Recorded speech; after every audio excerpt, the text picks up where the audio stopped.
नमस्कार दोस्तों कभी आपने जब आपने ब्राउज़र को एक्सेस कर रहे हो और आपने कभी अगर ऊपर जो URL जहाँ पर अपन टाइप करते हैं, जहाँ पर अपन गूगल लिखते हैं, अगर आपने कभी वहाँ नोटिस किया हो जब भी कोई वेबसाइट लोड होती है तो या तो उसके आगे HTTP लिखा हुआ होता है या HTTPS लिखा हुआ होता है और एक ताले का साइन बना हुआ होता है, एक लॉक का साइन होता है। तो अगर आपने कभी सोचा हो कि वो वर्क कैसे करता है तो आज हम उसी के बारे में डिस्कस करने वाले हैं। आज हम उसकी पूरी वर्किंग देखने वाले हैं कि कैसे वो स्टार्टिंग से कि कैसे वर्क करता है, कितना वो सिक्योर्ड है हमारे लिए, कितना हम उसमें प्रोटेक्टेड हैं, क्या क्या हम शेयर कर सकते हैं ऑनलाइन।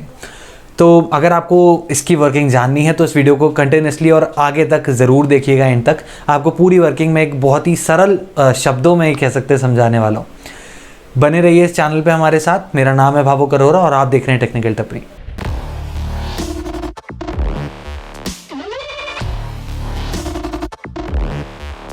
तो दोस्तों जैसा कि मैंने बताया कि एक हमारे HTTPS होता है और एक HTTP होता है। तो सबसे पहले तो हम ये देख लेते हैं कि इसके बीच में डिफरेंस क्या होता है। डिफरेंस ये होता है कि HTTP जो होता है वो होता है हाइपर टेक्स्ट ट्रांसफ़र प्रोटोकॉल, जो कि एक प्रोटोकॉल होता है जिसके थ्रू आप अपना जो डेटा है वो भेज सकते हैं और आप तक जो डेटा है इंटरनेट के थ्रू वो वापस आता है। वेयरएज HTTPS जो है वो उसका एक ये कह लें बड़ा भाई है, जो कि होता है hyper text transfer protocol secured. तो यहाँ पर सिक्योर्ड जो है उसकी बहुत ही ज़्यादा वैल्यू है। गूगल जो है उसको बहुत ही ज़्यादा इंपॉर्टेंस देता है किसी भी वेबसाइट को लिस्ट करने के लिए, अपने जो इंडेक्स होते हैं उस इंडेक्स में लिस्ट करने के लिए बहुत ही ज़्यादा इंपॉर्टेंस देता है।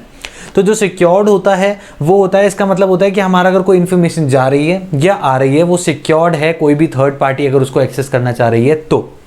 तो अब सबसे पहले एक चीज़ ये भी देख लेते हैं कि ये सिक्योर लाने की ज़रूरत क्या थी। HTTP जो चल रहा था, बढ़िया चल रहा था, हमारा सारा डेटा आ रहा था और जा रहा था। तो जो सबसे बड़ा थ्रेट हमको है वो ये है कि हम अगर कोई डेटा भेज रहे हैं, लेट्स से हम अभी सिर्फ एक आपकी कार्ड डिटेल्स, आप एक ऑनलाइन शॉपिंग कर रहे हैं, फॉर एग्जांपल आप फ्लिपकार्ट पे गए, आपने ऑनलाइन शॉपिंग के लिए कुछ परचेस किया, उसने आपकी कार्ड डिटेल्स मांगी जैसे कि वो जनरली मांगता है, आपने सारी कार्ड डिटेल्स फिल कर दी। बट आप जब ट्रांसफ़र कर रहे थे अपना जो डेटा, बीच में कोई एक हैकर बैठा है, एक थर्ड पार्टी बैठी है जो कि आपका सारा डेटा जो है वो ट्रेस कर रही है। तो ट्रेस करते करते उसको बीच में पता चला कि ओहो ये जो एक वैल्यू जा रही है, और वैल्यू क्या है, हमारी कार्ड डिटेल्स, जो कि प्लेन टेक्स्ट में जा रही है क्योंकि कुछ भी सिक्योरिटी नहीं है, कोई भी एन्क्रिप्शन नहीं है। आने वाले टाइम में मैं आपको समझाने वाला हूँ कि ये सब क्या होता है। तो उसने थर्ड पार्टी ने जैसी जो फाइल्स थी वो डाउनलोड करी, जो भी ट्रांसफ़र हो रही थी हमारी डिटेल्स, और उसको पता चल गया कि वाह तो ये हमारी कार्ड डिटेल्स हैं, उससे वो कुछ भी और भी जो भी ख़राब चीज़ें हैं, जो भी शॉपिंग है वो कर सकता है ईजिली। तो यहाँ पर अब हुआ क्या, यहाँ पर S लाने का, जो सिक्योर्ड लाने की जो ज़रूरत थी वो यही पड़ी कि जब हमारा डेटा है वो जब डेटा जा रहा है तो वो सिक्योर्ड हो। हमारा डेटा अगर कोई बीच में उसको ट्रेस करने की कोशिश कर भी रहा है तो उस तक वो डेटा ना पहुँचे। इसलिए जो एक सिक्योर्ड है वो लाया गया। SSL जो होता है, सिक्योर सॉकेट लेयर जो होता है, वो बीच में लाया गया।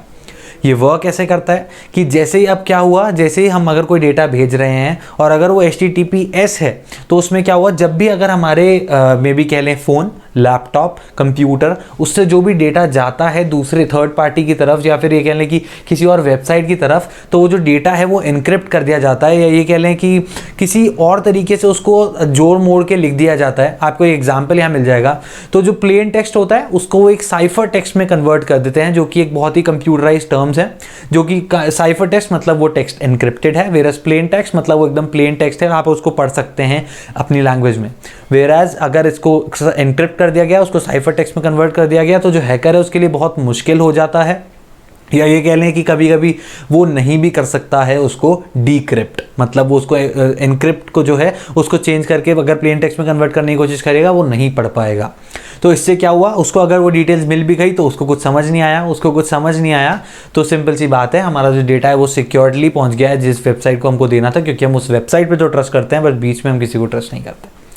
तो अब इसमें SSL का क्या रोल आया, जो सिक्योर्ड सॉकेट लेयर के बारे में मैंने बात करी, उसका क्या रोल आया।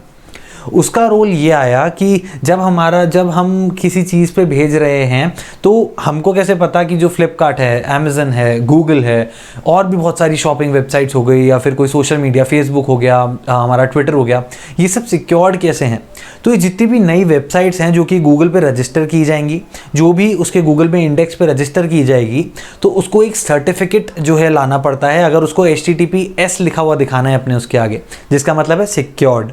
तो वो सर्टिफिकेट जो है वो एक सर्टिफिकेशन अथॉरिटी होती है बहुत सारी, उस पर जाके उनको रजिस्टर करना पड़ता है कि ये हमारा डोमेन नेम है, ये हमारा ये कह लें URL है, IP है, और इसी के बेसिस पे हमको एक सर्टिफिकेट चाहिए जो कि प्रूफ करे कि हम जेन्युइन हैं, हमारा जो भी ट्रांजैक्शन हम करेंगे, जो हमारा क्लाइंट है उसके साथ, वो जेन्युइन है, क्योंकि हम इस डेटा को आगे कहीं भी फॉरवर्ड नहीं करेंगे, या कोई भी थर्ड पार्टी अगर बीच में आता है तो वो हमारे डेटा को एक्सेस नहीं कर पाएगा।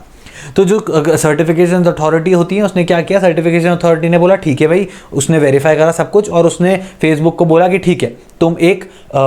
सर्टिफाइड हो, तुम्हारे पास एक SSL सर्टिफिकेट अब हो गया है। पर हमारे ब्राउज़र को कैसे पता चला कि SSL सर्टिफिकेट उसके पास है या नहीं? वो ऐसे पता चला कि हमारे जो ब्राउज़र होता है उसके अंदर रूट के अंदर जितनी भी जो भी कोड लगा के उस ब्राउज़र को बनाया गया है उसके रूट के अंदर बहुत सारे सर्टिफिकेशंस जो होते हैं वो सारे जो कॉपी करके रख दिए जाते हैं। तो उससे हुआ क्या, अब जब भी हमारा ब्राउज़र रीच करेगा फेसबुक को तो सबसे पहले क्या करेगा, एक हैंडशेक प्रोटोकॉल होता है, हैंडशेक करेगा। हैंडशेक मतलब वो उससे जाएगा, उसको बोलेगा कि हाँ भाई तुम्हारा सर्टिफिकेशन दिखाओ। अगर मेरी लिस्ट के सर्टिफिकेशन से वो मैच करता है तो वो उसको सर्टिफिकेशन बोलेगा ठीक है कूल, अब मैं तुम्हारे साथ डेटा शेयर कर लूँगा एनक्रिप्शन के फॉर्म में। और भी इसके पीछे कुछ टर्म्स होती हैं जो कि अपन आने वाले वीडियो में उसको थोड़ा कॉम्प्लेक्स उसमें डिस्कस करने वाले हैं। तो यहाँ पर हुआ क्या, उसने हैंडशेक किया, उसने बोला ठीक है तुम्हारे पास वो सर्टिफिकेशन है, मैच कर रहा है, कूल। अब वो गया, उसने जाके अपना जो डिटेल्स है वो शेयर करने लग जाएगा, हमारा जो डेटा है वो एनक्रिप्टेड फॉर्म में इधर उधर ट्रांसफ़र होगा। ऐसे जो है SSL सर्टिफिकेट की जो है बहुत ही ज़्यादा इंपॉर्टेंस आ जाती है। तो यहाँ पर दो तरीके के हो गए। सबसे पहला तो SSL सर्टिफिकेट हुआ कि भाई हमारा जो है सब सर्टिफिकेट सर्टिफाइड है, अगर वो सर्टिफाइड है तो ही गूगल उसको क्या बोलते हैं, अपनी जो लिस्ट है जो कि सबसे ज़्यादा जो ऊपर आएगी लिस्ट सर्च रिजल्ट्स में वो HTTPS ही आएगा। ऐसा गूगल ने पूरा एक्सप्लेन कर रखा है कि बता रखा है कि हमारा जो जितनी भी हमारी एल्गोरिदम्स हैं वो सिर्फ HTTPS जो लगा हुआ होता है जिन वेबसाइट के आगे, जो कि सिक्योर्ड वेबसाइट्स हैं, उन्हीं को अपलिफ्ट करता है, उन्हीं को सर्च रिजल्ट्स में ऊपर लेके आता है कंपेयर टू HTTP। क्योंकि अगर कोई वेबसाइट, अगर कोई डोमेन या फिर कोई वेबसाइट ओनर अगर अपनी जो वेबसाइट है उसको सिक्योर्ड ही नहीं करना चाह रहा है, HTTPS नहीं करना चाह रहा, तो गूगल भी उसको प्रायोरिटी नहीं देता है।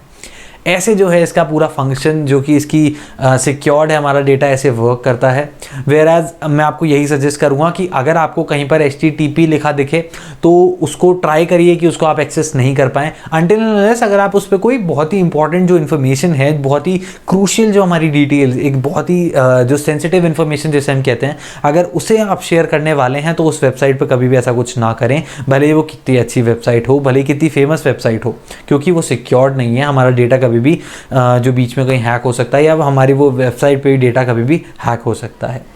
यही मैं आपको सजेस्ट करूंगा। और अगर आप सिंपल कोई आर्टिकल रीड करने जा रहे हैं, अगर आप कोई वीडियो देखने जा रहे हैं तो इट्स ओके, आप उस पर जाके अपनी जो वीडियो है, अपने जो आर्टिकल्स हैं उसको ईजिली रीड कर सकते हैं, क्योंकि वहाँ पर आप अपना कोई डेटा ट्रांसमिट नहीं कर रहे हैं।